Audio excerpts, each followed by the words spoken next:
Spring practice is right around the corner for the Notre Dame Fighting Irish, and we start to break it all down here on Locked On Irish. Which player is going to be the most dominant, and which player is going to surprise us? All that and more coming up next.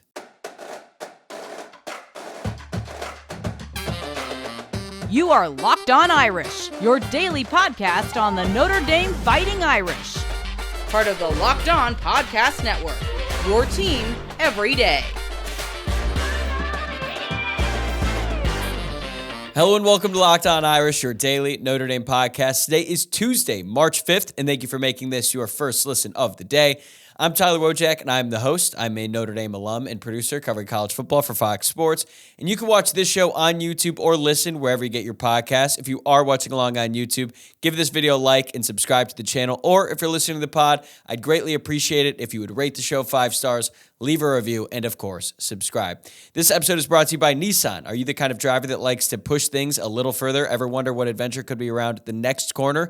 Take the Nissan Rogue, Nissan Pathfinder, or Nissan Armada and go find your next big adventure. Check them all out today at nissanusa.com. There was a lot going on in the world of Notre Dame football and basketball over the weekend, so we've got a lot to cover in today's show. I wasn't able to yesterday because I had Matt Fortuna on to talk about the state of college football and what the future holds for Notre Dame, and I thought he was terrific. You're going to want to listen to that if you have not already. But as for today, we got to talk about spring practice because Notre Dame officially opens up spring ball this Thursday. Plus, the Irish had 8 former players at the NFL Combine this past week, and Micah Shrewsbury's guys win again. They're red hot right now to close out the regular season. They have won 5 out of their last 6, and they got that 5th win on Saturday with a 7-point win over Clemson on Senior Day. I'll get to all that at the end, but let's start with the new segment, my spring practice superlatives. This is somewhat like the preseason awards that Luke Smith and I do every year, but basically I made up some superlatives and I'll predict who I think will ultimately win them at the end of spring practice. Then once spring ball is over, I'll go back and revisit these to see how I did. Let's start with the most dominant. I think this is going to be Howard Cross. He was one of the best defensive tackles in the country last season, could be in the NFL. I thought he would be in the NFL because I didn't really think there was much more he could do to improve his draft stock with another season at Notre Dame. But fortunately for Notre Dame, he decided to come back for another year, and I think he's going to be absolutely dominant throughout spring ball and hopefully throughout this upcoming season. I mean, Notre Dame basically has 2 NFL guys on the interior of their defensive line in Howard Cross and Riley Mills. I think Riley Mills has a great chance to really take his game to another level this season, but Howard Cross has been a model of consistency, and I think he's certainly going to win a lot of reps. He's going up against a brand new starting center in Ashton Craig. I think the future is bright for Ashton Craig, but going up against Howard Cross every day in practice is going to be a tall task, and I think Howard Cross is going to get the better of him for most of the spring, and I think there's going to be times where he's just unblockable, and it's hard for the offense to get anything going with Cross coming through the middle. Okay, most likely to break out. I think this is going to be running back Jadarian Price. 2 years ago, around this time, Jadarian Price was the talk of spring practice as an early enrollee freshman. There were rumors that he was already the most talented back on the team with Estime, with Logan Diggs. And then he ruptured his Achilles before his freshman season officially got underway. So he didn't play it all that year. He played sparingly last season.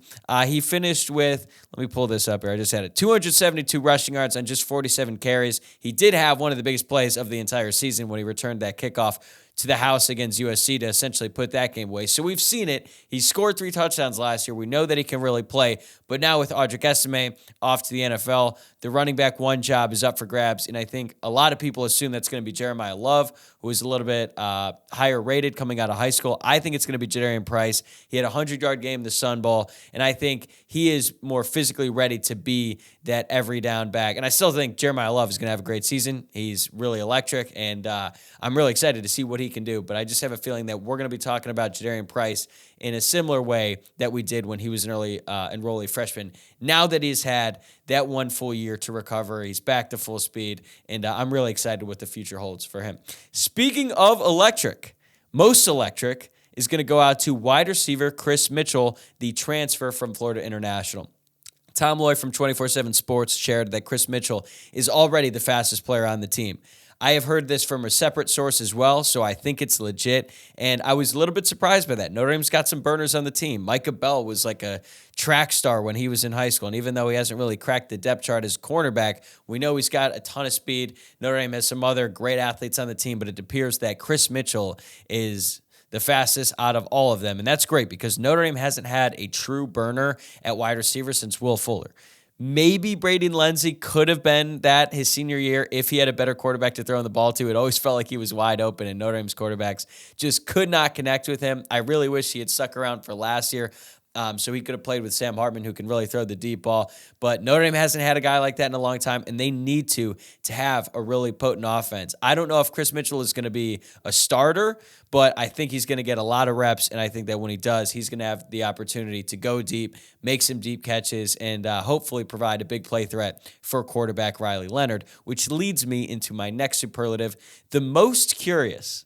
I think it's going to be Riley Leonard. Now, what I mean is, I don't think we're going to have all the answers about Riley Leonard after spring. He's going to get talked about a ton. I know that for sure. I'm going to talk a lot about Riley Leonard on this podcast, and I know that a lot of other podcasts are going to do the exact same. He's the quarterback. He's the big-name transfer. He's probably getting a lot of money to be the quarterback at Notre Dame, but he did just have ankle surgery, even though the surgery was minor, but he also can't even utilize the best part of his game in spring practice because he's going to be wearing a red jersey. Like, he can't really show off his elite running ability, his elusiveness, his ability to break tackles because he's never going to be getting hit in practice. So I think that what he does is going to be a little bit different. We're not going to be able to see the full version of him.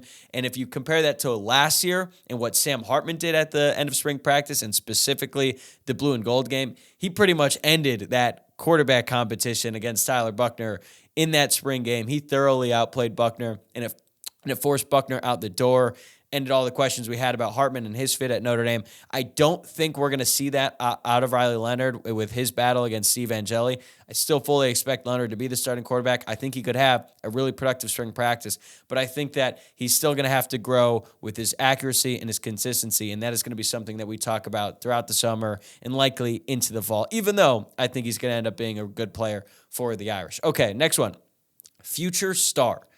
I believe this is going to be Christian Gray, and I separated future star and breakout player because I think what Christian Gray is capable of is just through the roof, to be honest with you. I've been high on Christian Gray for a long time. Now he's going to see more reps with the first team than he ever has before with Cam Hart off to the NFL. He's going to have to be competing against Jaden Mickey, who could have a very good spring practice as well. But I think this is the perfect opportunity for Gray to showcase his elite skill set. And I think that after spring practice, the talk about Gray is not going to be whether or not he's starting this season. It's going to be about whether or not he stays at Notre Dame past 2025 because he's going to be ready for the NFL. I think he's that good, and I think we're going to start to see that this spring, and hopefully that translates to the field on Saturdays in the fall.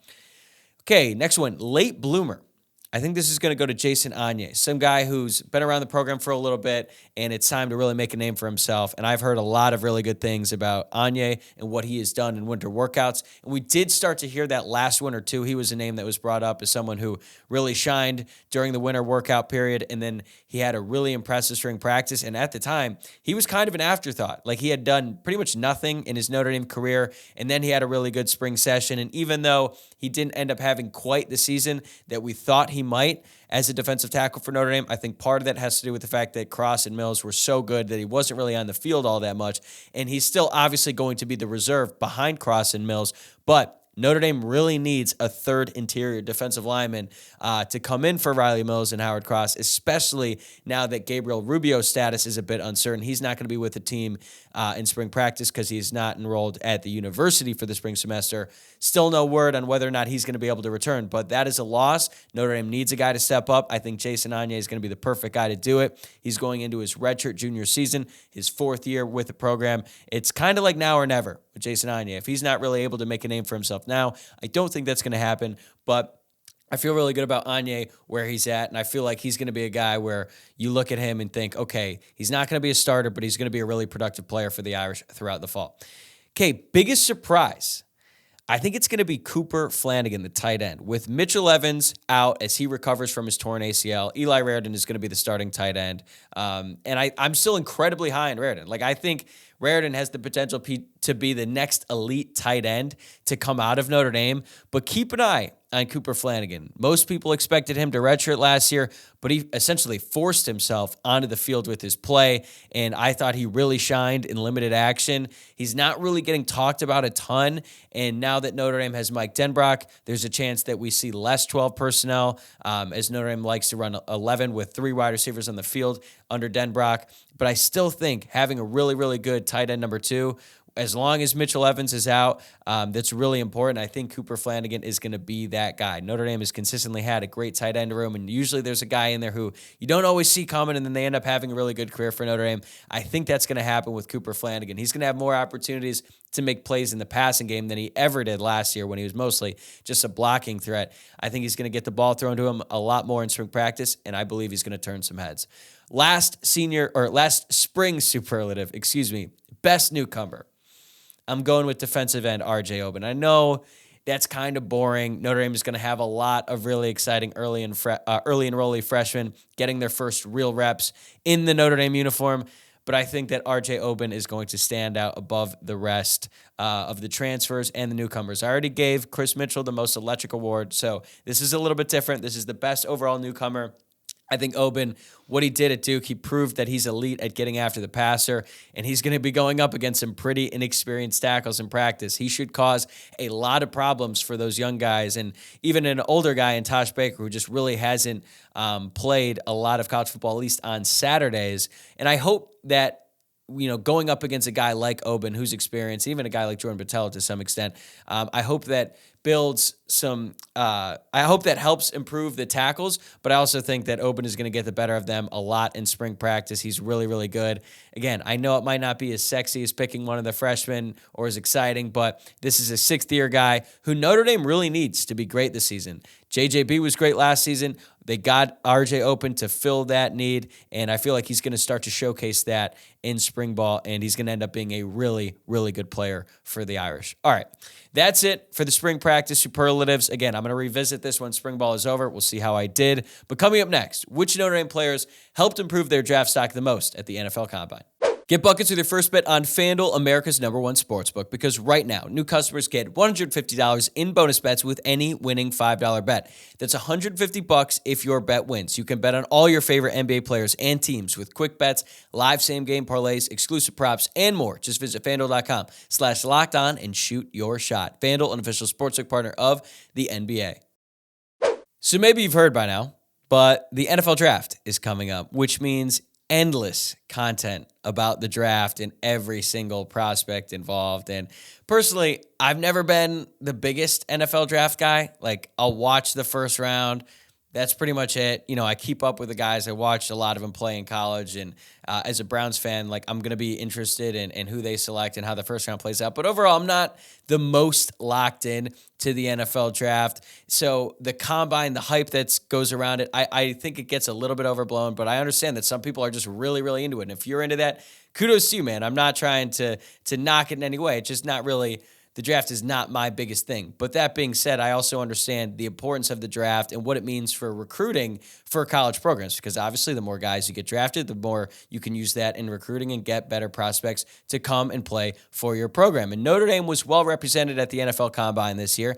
The Irish had 8 players get the invite. Unfortunately, not all 8 of them were able to participate in all the drills. I was really, really excited to watch J.D. Bertrand. Unfortunately, he was out because of an injury. He had a boot on his right ankle, I believe it was, and that kind of surprised us. I don't think many people knew that going into it. He played well in the Senior Bowl, and I was just really excited to watch him run the 40-yard dash, but unfortunately, we're going to have to wait on that. Maybe he'll be able to run it in the pro day, but I'm not really sure. I don't really even know the extent of his injury. But overall, if you look at all the guys that Notre Dame had at the Combine, I thought Joe Alt, Cam Hart, and Javonte Jean-Baptiste did a lot of really good things to help out their stock. I don't think Blake Fisher, Sam Hartman, or Maris Leofau really did much to sway their stock either way. I don't think that they made anything worse or that it got drastically better. They did their job, and, I imagine they did really well in the interviews and all of that, but I feel like their on-field performance wasn't anything extraordinary. I'm not really sure what to make of Aundre Eese. It seemed like he interviewed really well, but his 40 time was really underwhelming, to say the least. And I'll get to him in a second. Let's start off with the positives. All right, so Joe Alt. We all knew he was going to be a first-round pick, top 10 pick most likely. I feel like he all but locked up the first offensive tackle spot in the NFL draft. He measured in at 6'8" and 5/8", so he's actually close to 6'9", 321 pounds, and athletic. Like, I knew he was an athletic guy, but even more so than I previously thought. He reached a speed of 14.14 miles per hour within the first 5 yards of his 40-yard dash, which is the fastest by any offensive lineman over the last 2 years, according to Next Gen Stats.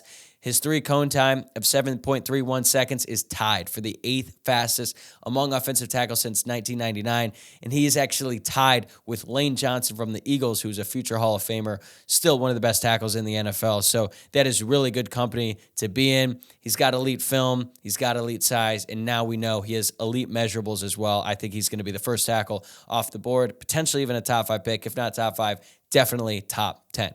Then you've got Cam Hart. Some people are going to see the fact that he ran the 40-yard dash in 4.5 seconds, and they're probably going to overreact.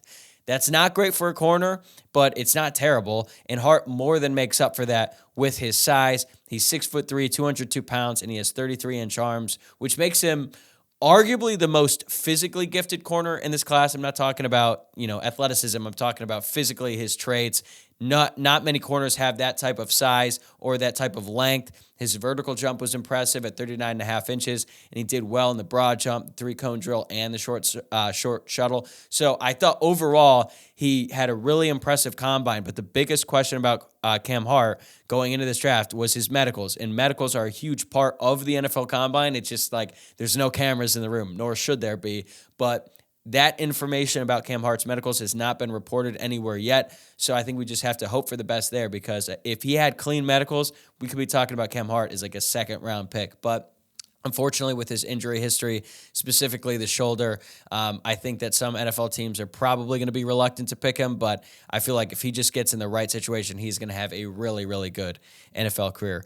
JJB had a really interesting NFL Combine, to say the least. It was reported that he had food poisoning the night before, and that is probably why he weighed in at 21 pounds less than what he played last year. He was listed at 260. He weighed in at 239 pounds. So that is going to be something to monitor at Notre Dame's Pro Day here. But he did run his 40-yard dash in 4.66 seconds, which is really impressive for a guy of his size. That really shouldn't shock anyone, though, after the play he made against Stanford when he returned that blocked field goal to the house and just tossed that holder to the side and then outran everyone else on the field. He's a very good athlete, and he showcased that as well. I don't know if this is going to dramatically improve his draft stock, but I thought he tested really well, and I think that you look at what he did this season as a whole in his 1 year with Notre Dame, he really, really did a lot for his NFL draft stock. Blake Fisher measured well. I was pretty surprised to find out that he actually has longer arms and a longer wingspan than Joe Alt, because Joe Alt's got him by about 3+ inches there. He didn't really look great in a lot of the short area drills or the position drills, but it looked like he was dealing with some sort of a nagging ankle injury, so that's another thing to monitor as well at Notre Dame's Pro Day. Again, don't think that he did anything too terrible to really have a negative impact on his draft stock, but I don't think he turned some heads or anything like that either. Maris Liufau didn't really do much at the NFL Combine, not totally sure why, to be honest with you. He did run a good 40-yard dash, clocked in at 4.64 seconds. His wingspan was one of the longest at his position, so that's good.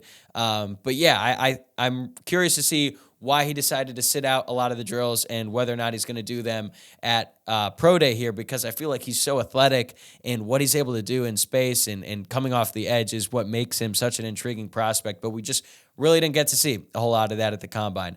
Then you've got Sam Hartman, who looked good at the Combine, and I mean literally, I'm not sure how his hair is constantly maintained to perfection. If football doesn't work out, a career in TV is always going to be there, and as a guy who usually has long hair, my hair is a little bit shorter now because I just got a haircut. When I run or do anything, it looks like I got electrocuted. My hair is all over the place. Not the case with Sam Hartman. It's constantly perfect. It was the talk of social media. Obviously, I'm sure you've seen that if you are on social media. If not, people were raving about Sam Hartman's looks. Surprise, surprise. He ran a 4.8 40-yard dash, which I thought was pretty impressive. The one thing that it told me, though, is that if you think you can break I'm talking to you listening or watching to this. If you think you can break 5 seconds in the 40-yard dash today, I think you're wrong. Okay, this has been a debate between me and my friends. Now I'm going to bring it to the podcast because I used to think that I could break 5. I feel like I'm in pretty good shape still, run a decent amount. And then I look at a guy like Sam Hartman, who has been training every day to improve his speed. He's a former college athlete. He's in the best shape of his life, quite literally, and he's a good athlete. He's proven that in college football at the highest level, and he only ran a 4.8. Not to say only as in that's bad, but I'm saying you're probably not beating Sam Hartman in a race. And if you disagree with me, run it, have someone time it, and then send it in. I think that would actually be pretty fun because I just challenge you to your 40-yard dash time. But anyway, back to Hartman. Thought he looked pretty good in the position drills. Don't think he's going to get drafted, but could be a good backup in the NFL. Finally, we have Aundre Eese. Like I said, he ran a 4.71 40-yard dash, and he did not participate in the 3-cone drill or the short shuttle. Not great, Bob, to say the least. According to Drew Mentok from Irish Illustrated, if Eese gets drafted, which I think he will, he would be the first running back to run the 40 in slower than 4.67 seconds and still get drafted since 2015. The weird thing is, a lot of people are going to see this and they're going to say, oh, well, Aundre Eese is destined to be a short yardage back in the NFL. Well, the ironic thing is he wasn't even the short yardage back at Notre Dame. That was Jabron Payne. So that is a little bit weird. I think if anyone watches the tape of Aundre Eese, they see that run he had against NC State when he broke free for an 80-plus yard run and outran their defensive backs, and Peyton Wilson, the linebacker who ran a 4.4 at the NFL Combine. I think they'll realize that he plays a lot faster than he runs in the 40-yard dash. So he needs to have a better time at his pro day here coming up. I don't think it's going to be like, a death sentence for his draft stock. I still think he's going to get drafted, but that was concerning, and he's going to have to improve upon that as well. Also, he only put up 23 reps on the bench, and I know I'm saying only that seems crazy, but considering how big he is, I actually thought Eese would put up a little bit more than that. I think he came in 5th among running backs, and just with a guy his size and a chest as massive as his, I expected him to put up a little bit more, but that's all I'm saying.